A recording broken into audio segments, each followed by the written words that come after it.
ആർഭാടം ആപേക്ഷികമാണ് എന്നാണ് പ്രവീൺ പറഞ്ഞു വെച്ചതിൻ്റെ ഉദാഹരണം. നേരത്തെ സോന നായരും അത് തന്നെ സൂചിപ്പിച്ചിരുന്നു. കാരണം ഇത്രയേ ഉള്ളൂ. അപ്പോൾ ആർഭാടം എന്ന് പറയുന്ന വാക്ക് ഉള്ളവനും ഇല്ലാത്തവനും തമ്മിലുള്ള ഒരു കമ്പാരിസണിൽ അടിസ്ഥാനപ്പെടുത്തിയിരിക്കുന്നു. എൻ്റെ ആർഭാടം അമൃതയ്ക്ക് ആർഭാടമാകണമെന്നില്ല. ഇപ്പോൾ നോക്ക്, ടാക്സ് കൊണ്ടുവരികയാണ്, നമ്മൾ ഇമ്പോസ് ചെയ്യുന്നു. ഒരു സാധാരണക്കാരനും ആർഭാടം നടക്കുമ്പോൾ അവൻ ടാക്സും കൂടെ പേ ചെയ്യാനുള്ള എമൗണ്ട് കണ്ടുപിടിക്കും. ഇതേ സംഭവിക്കുള്ളൂ. ടാക്സ് കൂടി പേ ചെയ്യാൻ നമ്മൾ കമ്പൽ ചെയ്താൽ അതുകൂടി പേ ചെയ്ത് വിവാഹം നടത്താൻ വേണ്ടി ഇവൻ കടം വാങ്ങും. ഇത്രേ സംഭവിക്കുള്ളൂ. അപ്പോൾ ടാക്സ് എന്നോ നിയമമോ എന്നോ പറഞ്ഞ് നമുക്കിതിനെന്ത് ചെയ്യാൻ കഴിയില്ല. അടുത്ത പ്രശ്നം, ഈ പറഞ്ഞതുപോലെ നിങ്ങൾ മിഡിൽ ക്ലാസ്സിനെയും ലോവർ സ്റ്റാറ്റയും വിടും. ഇപ്പോൾ നിങ്ങൾ ഈ പറഞ്ഞ റെഡ്ഡിയുടെ വിവാഹവും ബിജു രമേശിൻ്റെ വിവാഹവും ഒന്നും അല്ല പ്രശ്നം. ഇതിന് തൊട്ട് താഴെയുള്ളവരുടെ ഇടയിലും ഇത്തരം വിവാഹങ്ങൾ നടന്നുണ്ട്. ഇതിൽ പങ്കെടുക്കുന്നവരാകട്ടെ മിഡിൽ ക്ലാസ്സിലോ അതിൽ താഴെയോ നിൽക്കുന്നവരാണ്. സ്വാഭാവികമായിട്ട് ഇത് കണ്ടിട്ട് പോകുന്നവൻ്റെ സ്വപ്നം, ഈ പറഞ്ഞ പോലെ വ്യക്തി ഒരു ജീവിതകാലം മുഴുവൻ സ്വപ്നം കണ്ട് വളർത്തി വന്ന ഒരു ഏക മകളുടെയോ മകൻ്റെയോ വിവാഹം, അത്തരം സ്വപ്നങ്ങളൊക്കെ ആയിരിക്കും. പക്ഷേ ഇതിനും അപ്പുറത്ത് ചിലരൊക്കെ നിർബന്ധിക്കപ്പെടാം. ഇതുപോലെ വിവാഹം നടത്തി കൊടുക്കാൻ നിർബന്ധിക്കപ്പെടാം. അങ്ങനെ ഒരു കൂട്ടം രക്ഷിതാക്കൾ ഈ സമൂഹത്തിലുണ്ടായേക്കാം. അപ്പോൾ ബേസ് എവിടെ വരുന്നു എന്ന് പറഞ്ഞാൽ നിയമം കൊണ്ടോ നിങ്ങൾ ഈ പറയുന്നത് പോലെ ഏതെങ്കിലും ഒരു ടാക്സ് സംസ്കാരം കൊണ്ടോ മാറ്റിയെടുക്കാവുന്നതല്ല. റൂട്ട് ലെവൽ നമ്മുടെ കൾച്ചറാണ് മാറേണ്ടത്. വിവാഹം പൊതുവിൽ ആർഭാടം എന്നുകൊണ്ട് സാധാരണക്കാരൻ എന്നെപ്പോലെ ഞാൻ വിവാഹം കഴിച്ചതും ഈ പറയുന്ന പോലെ ഒരുപാട് പേർ ഞങ്ങളുടെ വിവാഹത്തിലും പങ്കെടുത്തു. അപ്പോൾ അത് ആർഭാടമാണോ എന്ന് വെച്ചാൽ ആൾക്കാർ പങ്കെടുത്താൽ ആർഭാടമാവോ അറിയില്ല. വിവാഹ വസ്ത്രത്തിൻ്റെ പേരിൽ ലക്ഷങ്ങൾ ചിലവാക്കിയില്ല. ഈ പറഞ്ഞ പോലെ റാലിയും ബഹളവും ഒന്നും ഇല്ലായിരുന്നു. ഞങ്ങൾ ആരെയും വിളിച്ചില്ല. ഞങ്ങൾക്ക് പൊതുമാധ്യമത്തിൽ എങ്ങനെയാണോ നമുക്ക് അറിയിക്കാൻ കഴിയുന്നത് അങ്ങനെ അറിയിച്ചു. ഇഷ്ടപ്പെട്ടവരൊക്കെ വന്നു, പങ്കെടുത്തു. വളരെ സന്തോഷം. ഇത്രയും ഉണ്ടായിരുന്നു. നോക്കൂ, ഇങ്ങനെ നിങ്ങൾക്ക് കണ്ടെത്താവുന്ന ഏറ്റവും ലളിതമായ ഒരു മാർഗം, അതിനെ നിങ്ങൾക്ക് ചുവട് പിടിക്കാം. ആർഭാട വിവാഹം എന്ന് പറയുന്നത് എന്തായാലും അത് മൂല്യച്യുതിയിലേക്ക് മനുഷ്യനെ നയിക്കുന്നതാണ്. കാരണം ഒരു വ്യക്തി 500 കോടി ചെലവിടുമ്പോൾ മിഡിൽ ക്ലാസ്സിലുള്ള ഒരു വ്യക്തി എൻ്റെ മകൾക്ക് അല്ലെങ്കിൽ എൻ്റെ മകന് 50 ലക്ഷമെങ്കിലും ചെലവിടേണ്ടേ, അതിനുള്ള വരുമാന പരിധി കാണില്ല. അപ്പോൾ അവൻ എന്ത് ചെയ്യും? ചൂഷണങ്ങൾക്ക് വിധേയനാകും. കള്ളപ്പണം മാക്സിമം എങ്ങനെയൊക്കെ സ്വരൂപിക്കാം, കോഴ വാങ്ങാനായിട്ട് അവൻ ശ്രമിക്കും. തെറ്റായ രീതിയിൽ സമൂഹത്തിൽ നിന്ന് കാശ് സമ്പാദിക്കാനുള്ള വ്യഗ്രത മനുഷ്യൻ്റെ ഉള്ളിലേക്ക് കടന്നു വരികയും ഇത് ദോഷമായിട്ട് ബാധിക്കുകയും ചെയ്യും. മൂല്യം നഷ്ടപ്പെട്ടുകൊണ്ടിരിക്കും. ഇവിടെ പറഞ്ഞത് ഇപ്പോൾ ടാക്സ് ഏർപ്പെടുത്താമെന്ന് പറഞ്ഞു. ടാക്സ് ഏർപ്പെടുത്തുമ്പോൾ ഇവർ പറഞ്ഞതുപോലെ തന്നെയാണ്. ഇപ്പം അതിസമ്പന്നനായ ഒരാൾക്ക് ടാക്സ് കൊടുത്ത് കല്യാണം നടത്താം. നിങ്ങൾ ഇത്ര പേരുടെ എണ്ണം വയ്ക്കുന്നു, ഇത്ര പേരെ വിളിച്ചാൽ മതി, അതിനുശേഷം ടാക്സ് ഏർപ്പെടുത്തണം നിങ്ങൾ പറയുമ്പോൾ അയാൾക്ക് ടാക്സ് കൊടുത്ത് നടത്താം. രണ്ടാമതൊരാൾ താഴെത്തട്ടിലുള്ള താഴെത്തട്ടിലുള്ള ഒരാൾ നടക്കുമ്പോൾ അയാൾ ഓരോ ആളിനെ ടാക്സ് കൊടുക്കാനുള്ള അമിതമായ തുക ഇവിടെ കണ്ടെത്തണം. ഇവർ പറഞ്ഞതുപോലെ കണ്ടെത്തണം. 2, ജോലിയുടെ കാര്യം പറഞ്ഞു. ജോലി കൊടുക്കുന്നു എന്ന് പറയുമ്പോൾ അതിസമ്പന്നൻ അയാളുടെ കാശെടുത്ത് കുറച്ച് പേർക്ക് ജോലി കൊടുക്കുന്നത് പോലെയല്ല, ഞാൻ കടബാധ്യത വരുത്തി വെച്ചുകൊണ്ട് കുറച്ച് പേർക്ക് ജോലി കൊടുക്കും. വളരെ ഹിഡനായിട്ട് ഞങ്ങൾ സമൂഹത്തെ സേവിക്കുന്നു എന്ന് പറയുന്നതിൽ അർത്ഥമില്ല. ലളിതമായ ജീവിതങ്ങൾ വരണമെങ്കിൽ അത് സമൂഹം, നമ്മൾ മലയാളിയുടെ ഏറ്റവും വലിയ പ്രത്യേകത എന്ന് പറയുന്നത് ആഡംബരം എന്നതല്ല, നമ്മൾ ആഡംബരം നിർത്തുക എന്നുള്ള ആദ്യത്തെ വിഷയം, അനുകരണം കുറയ്ക്കുക എന്നുള്ളതാണ്. അതിനുവേണ്ടി നമ്മൾ എത്രത്തോളം ശ്രമിക്കുന്നു എന്നുള്ളതാണ് ഏറ്റവും വലിയ കാര്യം. അതിനകത്ത് എനിക്കൊരു സംശയമുള്ളത്, നമ്മൾ ഈ ആഡംബര വിവാഹങ്ങൾ എന്ന് പറഞ്ഞാൽ അറ്റാക്ക് ചെയ്യുന്നുണ്ട്. അതിൽ നിയമപരമായി നമുക്കിതിനെ തടയാൻ പറ്റില്ല. ടാക്സിൻ്റെ കാര്യം പറഞ്ഞാൽ സംഭവിക്കാൻ പോകുന്നത് ടാക്സ് അടയ്ക്കുന്നത് ഒരു സ്റ്റാറ്റസിൻ്റെ ഭാഗമായി മാറും. ടാക്സ് ചുമത്തുമ്പോഴത്തേക്കും അതിൻ്റെ ബുദ്ധിമുട്ട് പറഞ്ഞു. ഈ പറയുന്ന അതിന് അനുബന്ധമായിട്ട് തന്നെ പറഞ്ഞു മലയാളിയുടെ അനുകരണ സ്വഭാവമാണ് വേണ്ടാത്തതെന്ന്. എന്തിനനുകരിക്കാൻ പോകുന്നു? അനുകരണം ഇത് നമുക്കാരെയും ഒരു മോറൽ ഡ്യൂട്ടി അടിച്ചേൽപ്പിക്കാൻ പറ്റില്ല. അത് ആദ്യം മനസ്സിലാക്കുക. ഇപ്പോൾ ഇവിടെ കൈക്കൂലി കൊടുക്കുന്നത് തെറ്റാണ്, അത് ചെയ്യാൻ പാടില്ല എന്ന് പറഞ്ഞിട്ട് നമ്മൾ ഇവിടെ ഇരിക്കുന്ന ഓരോരുത്തർക്കും അനുഭവം ഉണ്ടാവും. ഒരു സർക്കാർ ഓഫീസിലോ അല്ലെങ്കിൽ മറ്റ് സ്ഥാപനങ്ങളിലോ പോയി നമ്മൾ എത്ര പേര് കാര്യം സാധിക്കാൻ വേണ്ടിയിട്ട് അതൊക്കെ ചെയ്തിട്ടുണ്ടാവും. അത് തെറ്റാണ്, അത് സമൂഹത്തിന് മോശമായിട്ടുള്ളൊരു കാര്യമാണ്. എന്നിട്ട് നമ്മളത് ചെയ്യുന്നു. അപ്പോൾ ഇതെല്ലാം നമ്മുടെ മോറൽ ഡ്യൂട്ടിയാണ് പറയുന്നത്. ആർക്കും മോറൽ ഡ്യൂട്ടി ഇമ്പോസ് ചെയ്യാൻ പറ്റത്തില്ല.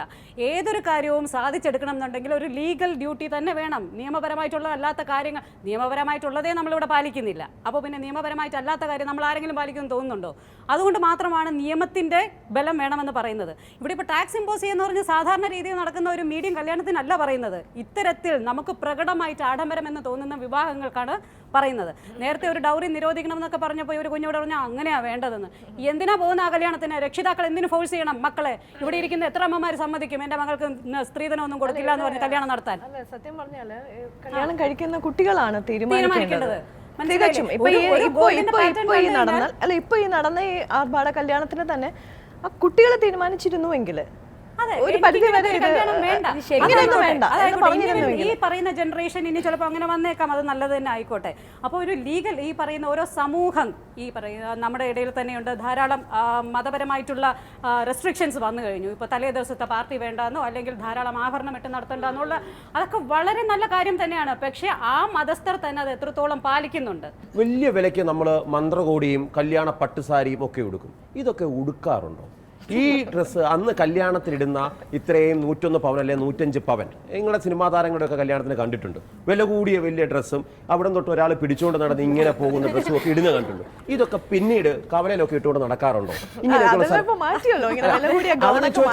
ഇത്തരം സാധനങ്ങൾ പിന്നീട് ഉപയോഗിക്കാറുണ്ടോ? ഇതൊക്കെ എന്തിനാണ് വാങ്ങി ഉപയോഗിക്കുന്നത്? അല്ല, ഇതെല്ലാം ശരിക്കും ഇത് പണ്ട് നാളെ മുതലേ ഇങ്ങനെ അനുവർത്തിച്ചു വരുന്ന കാര്യങ്ങളാണ്. ഇത് പെട്ടെന്നൊരു സോനാ നായർ ഉടുത്തതോ അല്ലെങ്കിൽ പെട്ടെന്നൊരു സിനിമാ താരം ഉടുത്തതോ ഒന്നും അല്ല.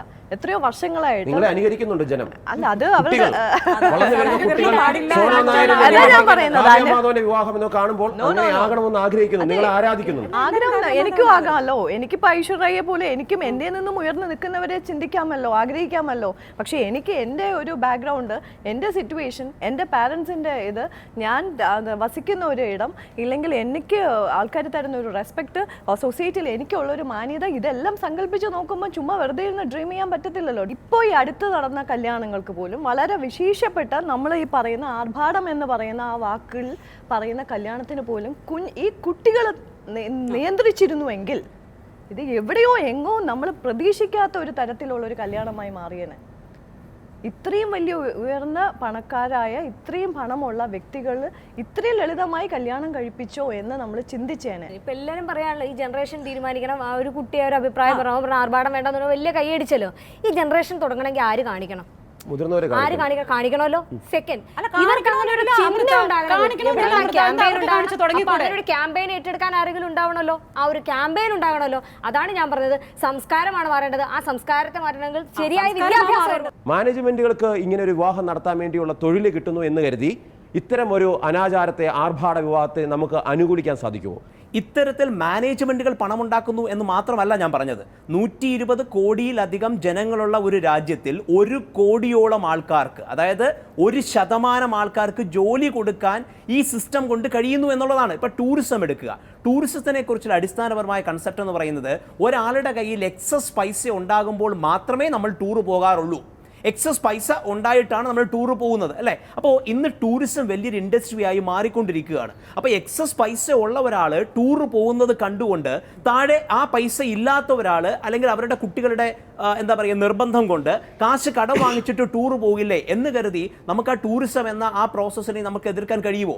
ഇനി 4ാമത്തെ പോയിന്റ്, ഇതിൽ മാറ്റം വരികയാണെങ്കിൽ ഞാൻ ഒരു കണക്കൂടെ പറയാം. ഇപ്പം ഗിനി കോഎഫിഷ്യൻ്റ്, ഒരു പക്ഷേ ഇന്ത്യയുടെ വെൽത്ത് ഡിസ്പാരിറ്റിയുടെ ഇൻഡെക്സ് ആണത്. അതിൻ്റെ ഒരു സ്റ്റാറ്റിസ്റ്റിക്കൽ ഡേറ്റ എടുത്താൽ 1% ആൾക്കാർ ഹാൻഡിൽ ചെയ്യുന്നത് 49% വെൽത്താണ് ഇന്ത്യയിൽ. 5% ആൾക്കാർ ഹാൻഡിൽ ചെയ്യുന്നത് 64% വെൽത്തും. അത് 10% വരുമ്പോഴത്തേക്കും 79% വെൽത്തും ഹാൻഡിൽ ചെയ്യുന്ന രീതിയിലേക്ക് വരുന്നു. 30% ആൾക്കാരുടെ കയ്യിൽ ആകെ ഹാൻഡിൽ ചെയ്യുന്നത് 1.4% ഓഫ് വെൽത്താണ്. ഈ ഡിസ്പാരിറ്റിക്ക് ഒരു വ്യത്യാസം വരാത്തിടത്തോളം വിവാഹത്തിൽ അല്ലെങ്കിൽ മറ്റൊരു രീതിയിൽ ഈ കാശിൻ്റെ എക്സ്പെൻഡിച്ചർ ആൾക്കാർ അനുകരിക്കാൻ ശ്രമിച്ചുകൊണ്ടേയിരിക്കും. പ്രവീൺ പരമേശ്വർ പറഞ്ഞതിൻ്റെ ഒരു പരിധി വരെ ഞാൻ അംഗീകരിക്കുന്നതാണ്. പക്ഷേ എനിക്ക് ഒറ്റ ചോദ്യമേ ഉള്ളൂ. അദ്ദേഹം ചോദിക്കുന്നത് കാറിൽ പോകുന്നതിനാ, ബസ്സിൽ പോയാൽ പോരെ, ഇപ്പോൾ പോകുന്നതിനാ, കുറച്ച് കഴിഞ്ഞ് പോയാൽ പോരെ എന്നുള്ളതാണ്. അതൊരു ലൈഫ് അഡ്വാൻസ്മെൻറ്റിൻ്റെ ഭാഗമാണ്, ടെക്നിക്കൽ അഡ്വാൻസ്മെൻറ്റിൻ്റെ ഭാഗമാണ്. ഈ വിവാഹം കൊണ്ട് എന്ത് അഡ്വാൻസ്മെൻറ്റാണ് ഉണ്ടാകാൻ പോകുന്നത്? ഇന്നൊരു സമയത്തേക്ക് കണ്ട് മാർഷൽ നേരത്തെ സൂചിപ്പിച്ചില്ല, ഇപ്പോൾ പിടിച്ചു വലിച്ചുകൊണ്ട് നടക്കാനൊരു ഗൗണും ഇപ്പോൾ എടുത്ത് കൊടുക്കാനൊരു സാരിക്കും വേണ്ടിയിട്ടാണ് കാണിക്കുന്നത്. 100 ഇനം ഭക്ഷണങ്ങൾ ഉണ്ടാക്കി കൊടുത്താൽ എന്തുമാത്രം വേസ്റ്റ് ആകുന്നു. ഈ സമയത്താണ് ബിരിയാണി പോലുള്ള കഥ വായിക്കണമെന്നാണ് ഞാൻ പറയുന്നത്.